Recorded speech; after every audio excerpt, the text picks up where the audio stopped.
Hello everybody, welcome to the Steckline Report. Well, I got to tell you, as we get into this 2012 year, it's kind of interesting what we're going to look at in Washington.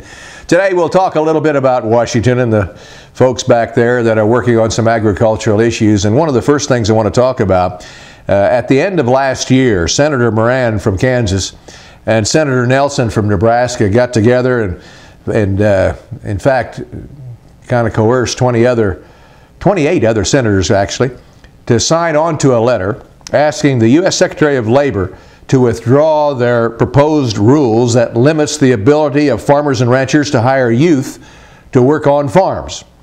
Moran stated the rule threatens the education and training of future farmers and fails to recognize the history and practices of American agriculture. Now, at first glance, agriculture is exempted from this thing, but not really, as I understand it now from these senators.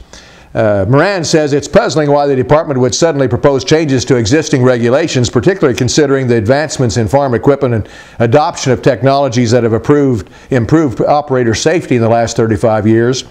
But I got to tell you, agriculture still is has the second highest fatality rate among young workers 15 to 24 years old, at 21.3 per 100,000 full-time kids working. So there might be a need to pay attention here, but what the senators are saying, hold on, we do have some issues with the fact that you're saying family farms are exempted when we have a problem. For example, Moran stated that farmers who jointly own and operate multiple family operations have discretion over the responsibilities that gave their children on the farm. But the proposed rule change would do away with that freedom and extend the parental exemption to farmers owned solely by a parent. So there's some problems in this thing. We need to look at that. He says it's common in rural America for siblings to jointly own and operate farms and for extended family and neighbors to participate in agricultural production. With this rule change, the government is proposing to tell farmers and ranchers, we know what's best for your children and what they should and should not be doing. Moran added the department also proposes new unnecessary restrictions on the type of activities younger farm workers would be allowed to perform, and would limit the ability of the co-op extension service and vocational educational programs and those operated by 4-H, FFA, and local school districts to offer training to rural youth. So this thing needs to be worked on, folks. There's absolutely no doubt about it now. And there's about 30 senators who are working on that issue.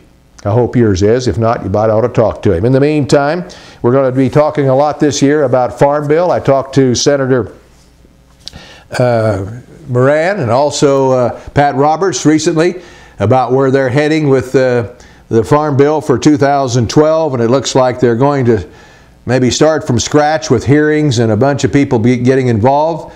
They wanted an open discussion. They don't want it closed like it was with that special committee that couldn't get anything done. So we'll have to wait and see. We've got a pretty good idea of what this thing's going to look like. I think they're going to try their best to save crop insurance. I'm wondering about CRP. I hope they don't open the doors wide open there. I think there's some senators who are going to try to keep it closed. And the same kind of program we've got right now. And direct payments, friends, say bye-bye to them. At least that's what we think here on the Steckline Report. See you next time around.